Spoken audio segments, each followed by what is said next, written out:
Good afternoon, everyone, and welcome to our LinkedIn Live session on Women in Technology, Tech Leadership, and Digital Inclusion, organized by Women in Tech by Sakkhi. Thank you all for joining us today. Technology is transforming the world around us, and women leaders are playing a critical role in shaping this transformation.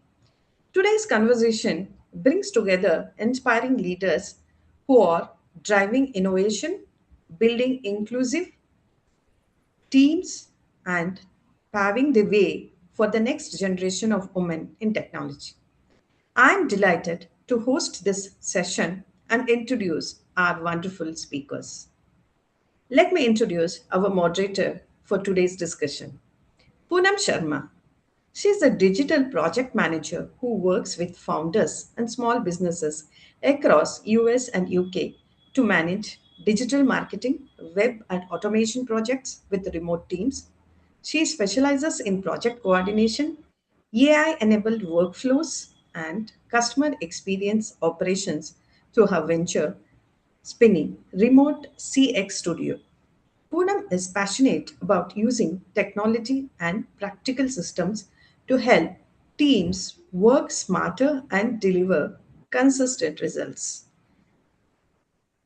First, let welcome Poonam for this session. First, let me introduce the other speakers. We have with us today Shilpi Mitra, Principal Software Engineering Manager at Microsoft. Shilpa brings extensive experience in engineering, leadership, and building high impact technology teams. She has been instrumental in driving innovation while mentoring and empowering future leaders in the tech ecosystem. Shilpi is a visionary product leader leading the hybrid and migration charter in Azure Data. She has 19 plus years of experience in building services and solutions in enterprise, cloud, and security domain. She has successfully developed, grown, and led high performing teams. Beyond work, Shilpi is passionate about dance and contributing to the community. She actively engages in various forums, mentorship programs, and community events to share insights and lift up fellow women. Welcome, Shilpi, for this today's session. Thank you, Raj. Next, we have Neelanath. Sorry if I pronounced it. Senior That's right. Manager, Neelanath is right. uh, Senior Manager, Software Engineering at Salesforce. Sobhitha has deep expertise in technology leadership and has played a key role in building scalable systems and leading high performing engineering teams in a global technology landscape. Shobita is accomplished leader, industry leader with diverse technology experience of more than 2 decades across companies like Wipro, McAfee, EMC, and Dell. In her current role at Salesforce, she heads the quality engineering team for Service Cloud India. She is IEEE WIE industry expert and Google Women Tech Makers Ambassador. She has spoken at multiple conferences and global platforms like GHCI and Women TechNet. Leaders Award 2025, she has received top 50 Asia Women Tech Leaders. Her mantra for life is explore, believe, achieve. Welcome, Shobita, Thank you, Raj. to this session. And joining us today is Rekha Poosala, Senior Engineering Manager at Dell Technologies. Rekha Poosala is an engineering leader with 20 years of experience in telecom, networking, enterprises, and data center software. She brings together strategic thinking with customer first attitude that is a preponderant in all the programs. She has handled currently working as senior engineering manager at Dell Technologies, handling open managed enterprise portfolio. She is at forefront of innovation. Her career is a testament of her strategic thinking, technology adaptation skills, and hands-on leadership, all of which have left a lasting impact on organizations. As a proud Bangalorean, she is a fond of riding, driving, reading, and movies. Passionate about supporting women in tech, women empowerment, and girls in STEM. She is an adherent proponent of breaking the status quo. Welcome to this session, Rekha Poosala. Thank you so for For the nice joining. question. So now over to Poonam for the mediation. This one, please take over. Thank Raj, it you. says on LinkedIn it is yet to start. I Okay, joined. let me. Yeah, just check that. Yes. Sorry, Poonam. No. Hmm. Thank you so much, Rajalakshmi, for that wonderful introduction. Welcome, everyone, to the Women Leadership Summit 2026. I'm Poonam Sharma, your moderator today. So, we have three incredible women leaders from Microsoft, Salesforce, and Dell Technologies. This is going to be a space to learn, be inspired, and have an honest conversation about what it really takes to lead in tech. It is an absolute honor to be here today. So, our theme today is tech leadership and digital inclusion. We aren't just talking about the future of technology, we are talking about how women are leading that transformation right now. We have a lot to cover today, so let's dive straight in. So I would like to start with Shilpi.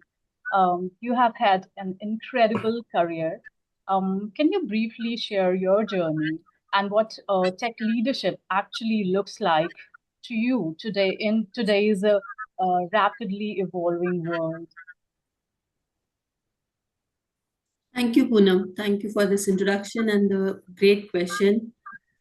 My journey in tech, it started just with a passion for problem solving. I think more than knowing what computer engineering at that point was, from the place where I come, it was just problem solving, which was really an amazing space. I was good at it and I used to be very curious about it. From there to coming where we started building systems, it was a transformation, I would say. uh, from college to corporate, there was a lot of learning and unlearning that was happening. And as an early career engineer, I was a strong believer that when I do my work, when I write my code well, that is the best thing which I can do, right? And as I slowly started realizing as I kept on growing that it was not about solving the problem at hand right now that we have, but thinking of the whole system. And that's what brought the first transformation in the career journey, where I started looking at the problem not just by writing my code better, but making the whole system work well, keeping the focus on the fundamentals in terms of security and quality very high. And then came the transformation about leadership, where I stepped into a role of starting to manage a product and a team to the leadership. The major shift there came is not about how much influence I could create just by my work, but how much influence and impact I could create with my whole team as a crew working together. It's a responsibility, as Raj was saying. Building high performing team is something which is a very important aspect, because if you are successful as a leader, it's not your success, it's not your work, it is about how much successful your team as a whole is. So from there, now I measure my day not by the success that I had, but by how much influence my team is able to create, how much day-to-day success they are having, how much they are liking to work in, their motivation and energy, that matters there. So if I can say in summary, my journey in the tech world has been from solving the problems to scaling the problem solving through my team, through the culture, people, and strategy. So, as a leader, you don't need to wait for a permission, right? That is what we say. Leaders take decisions and move on. So I now coach and mentor people to think that they are a leader themselves and start taking decisions themselves. And I'm a strong believer, if an opportunity is not knocking on your door, go and build the door and keep holding it for others to also step in. Great.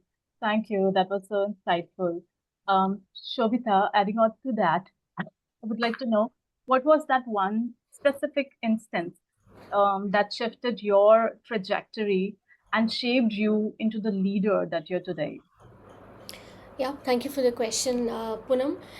So I have always been a person who has tried or explored different domains from the beginning of my career. I started off with virtualization, moved into network security, then into storage, servers, cloud, and then I'm in CRM and AI now with Salesforce.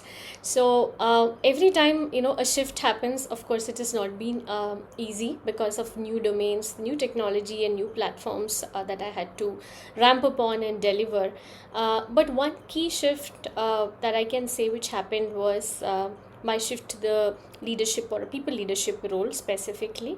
So I used to be in the technical path. I used to be an individual contributor, but a couple of interesting instances which helped me become the leader I am is like when I was with EMC, I was chosen to be a part of a women leadership program called RISE. That program had a lot of impact or influence on me. I started thinking and self-reflecting a lot after that program, and I understood and tried to understand more of what my strengths are, or what are the areas that I can contribute more to. As a part of that program, we also had like a 360 feedback, right? From my peers, from my leaders, and also from my juniors. I could collect feedback to understand more about my strengths and critical areas or focus areas. So what came out specifically was that I was definitely a good fit for a people leader. And that didn't come just like that. It was mainly because I used to mentor a lot of people informally around the floor, my juniors, my other team members, whoever used to come to me.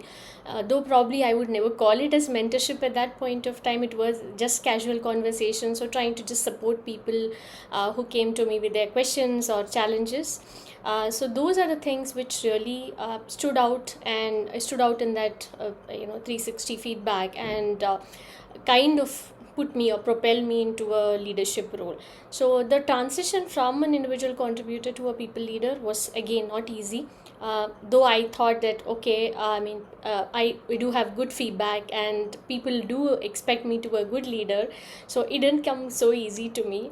What I learned the hard way was that though it was easier for me to highlight my achievements or my success, it was not that easy to understand and be in the shoes of my team and understand what really works for them, and the pace that works for them, the approach that works for them. For each person it differs, right? So that learning came pretty hard for me, pretty tough, I would say.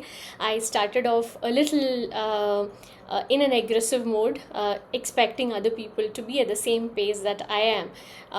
But with the help of my leaders and mentors, what I understood is that I should give that space and give that momentum or people so that they can come up and they can decide on their own, or rather be an enabler, right, rather than a doer. So that doer to enabler shift was one of the defining moments for me. And with some of the great mentors that I've had, they are the ones who really helped me sail through.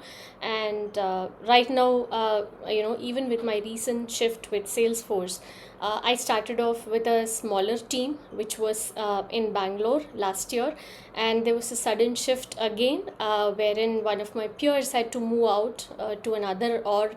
And right now, I'm almost leading the legacy service cloud quality engineering all over in India, across Bangalore and Hyderabad. So it's like a bigger team. So what has really enabled me to lead bigger teams is that feeling or that understanding that trust and empathy are the things that I really need to give to the team, and so that I gain their confidence and support and can lead well. Great. Thank you so much for sharing the challenges, the nitty-gritties, because that is where in every field we get stuck and then learn, and availability of good mentors really help us sail through. So I can really relate with your challenges.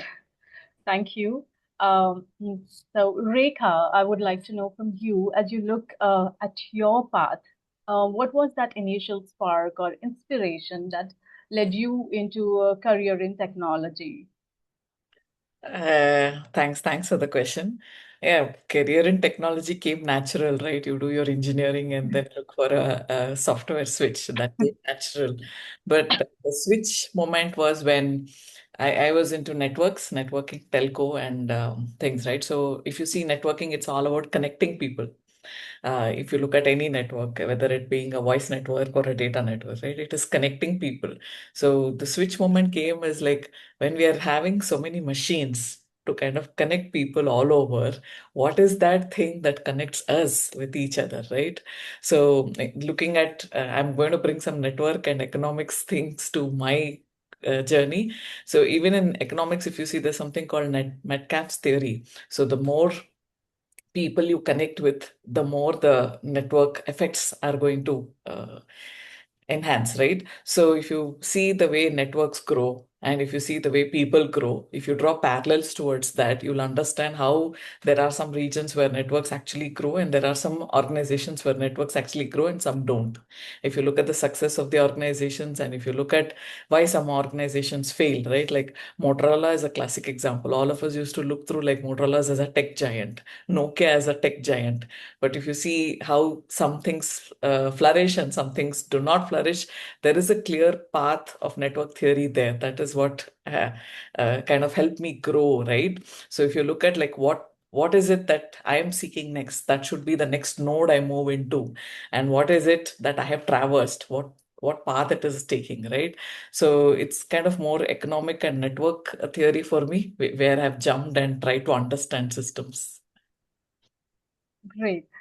Yeah, thank you for that explanation. So now from individual, I would like to move to the organization. How do we make the industry better for those coming after us? So I'd like to ask Rekha again, how can organizations or anyone else who would like to answer, global giants like Dell or Microsoft create more concrete opportunities for women to step into leadership, um, the roles, rather than just talking about it, implementing and helping? I think most organizations do have D&I initiatives, right? Diversity, inclusion, and they do have special programs. Like Shobhitha was telling, Dell has Rise. Similarly, they have, I mean, overall organizations, they have Tech Edge and other programs. Though there are that, right? But I think it is the leadership on top which finally says we should not be doing something like a patch kind of a thing, right? Like it has to be a full release, to use the tech parlance, right? You can't do a minor patch telling, okay, I want to bring in D and Y. It has to be a full-fledged release, right? So we have to incorporate diversity into our systems as well. Like we have this CI/CD pipelines in parlance of the tech world, right? You will have to include that as a pipeline itself rather than telling, oh no, this particular position is reserved for female engineers. Or this, our my team should have like 30%. I'm just throwing numbers, 30% female engineers. It's not that. It should be the stream itself from the, I mean, and again, some organizations have done very well, like IBM. If you look at the stats, IBM has done that very well. They've achieved the balance of men and women ratio very well. I think that's because it's more than 10 plus years of dedicated effort where they said we want to build a pipeline rather than doing it as like a 1 or 2 year program. Okay, anyone else wants to add? Like women, especially after maternity break, they struggle to go into the leadership roles because that is the crucial point where they take break and then the leadership roles gets away. Anyone want share some experience or some light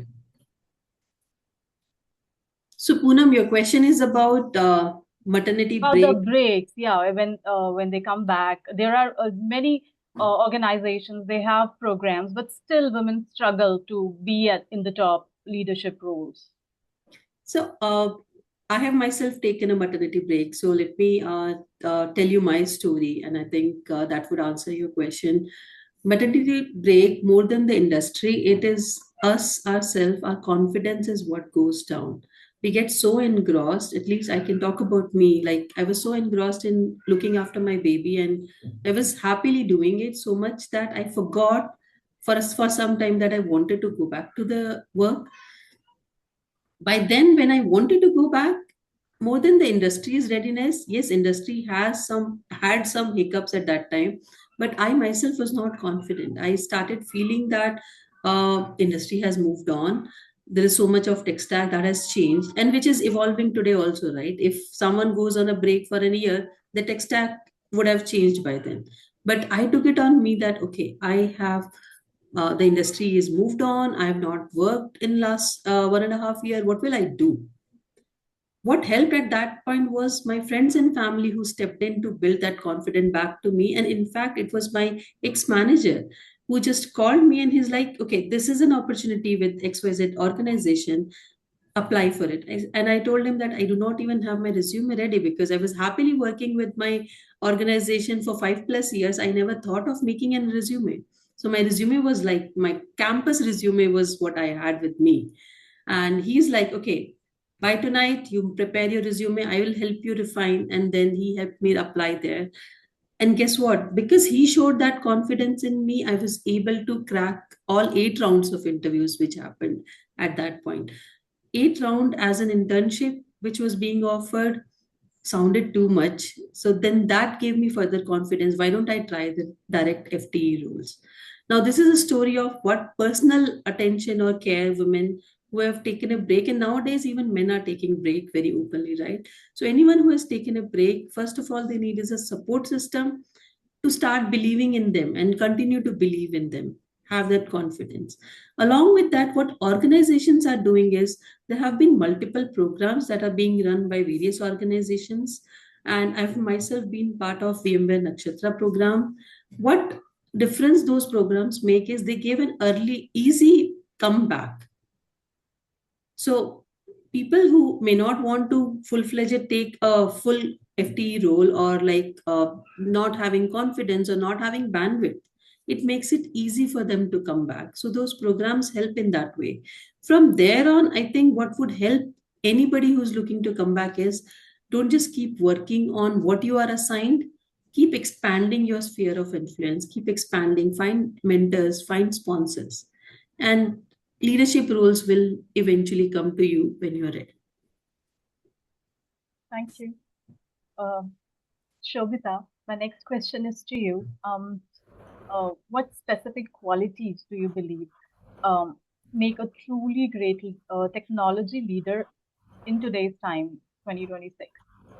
Yeah, thank you for the question, Poonam. Yeah, we all know that technology is evolving rapidly today. We don't even have time, right, to ramp up. By the time we ramp up on one, there's already an advanced or the next version coming in. So, as leaders, if the team also has to ramp up and deliver, right? So I guess the leader should be the best role model for the team. What a leader can do is that show that adaptability and that continuous learning streak in them, which can give the confidence to the team also, right? That they can also ramp up. So if the leader walks the talk and role models the behavior, the team also will slowly get into that particular mode, and that will definitely help. So, and beyond this is from, like, a basic tech point that I'm talking about. Beyond this, I guess what a leader really needs to do is that, give that confidence in the team, have that confidence in the team, tell the team that, he or she has their back, and encourage them to explore and take risks and start doing new things. And also give them that support, that even if they fail, it's okay to fail fast, and then we can learn from that failure and then adapt and then go ahead and create success or do more things, right? So that psychological safety is also something that a leader has to provide for the team in specifically in today's world. I guess, AI literacy, it goes beyond saying that everybody needs to be not just AI literate. I guess as engineering, I mean, since all most of us belong in tech and engineering, using or innovating using AI, or leveraging AI for our day-to-day monotonous tasks, that is something that a leader can also show the team, right? Hey, I'm doing this, why don't you also try this out? So giving those pointers to the team will definitely help. That's from a team's perspective. Now if I look at how I manage up, so I need to, as a leader, I need to create that bridge between the team and my senior leaders, and highlight and project the wins, even if the smaller wins of the team, so that the leaders also get more confidence in my team. Another point is also about the strategic direction, right? Like whatever day-to-day work that the team is doing, how does it align with the organizational goals or the bigger goals or the business goals of the organization? That transparency when I can create with my team, and also that confidence when I give to my senior leaders, that is where truly a leader can bridge that gap and become that interface between senior leadership and your team. So strategic direction, adaptability, continuous learning, these are the things that I would say that best qualities that a leader should have. And adding to that, with empathy goes without saying, as I told, right, the psychological safety part, or it's okay to fail and we can still get over it and keep running and do more things after we build from a failure, basically, right? So that's something which a leader should definitely have in today's world. Absolutely. Having that safe environment is very much important for growth. Um, so anyone wants to add to that, how we can be better mentors ourselves to let others grow in the path of their leadership journey? I think it stands with the theme of this year, right? Give to gain. Give to gain, yeah. So I think mentorship should, and all of us are mentors, I think, to each other and to the world around us and families and friends, right? But I think it's the theme of this year's I mean, International Women's Day thing is very evident. Give to gain. I think unless we give, it's not only us gaining, it's the overall ecosystem gaining. Yeah, absolutely. So, since we talk about this digital divide and what roles do women leaders specifically play in bridging the gap as we move further into this AI era? So, from the perspective of engineering, how do we ensure that the tech solutions being built today are inclusive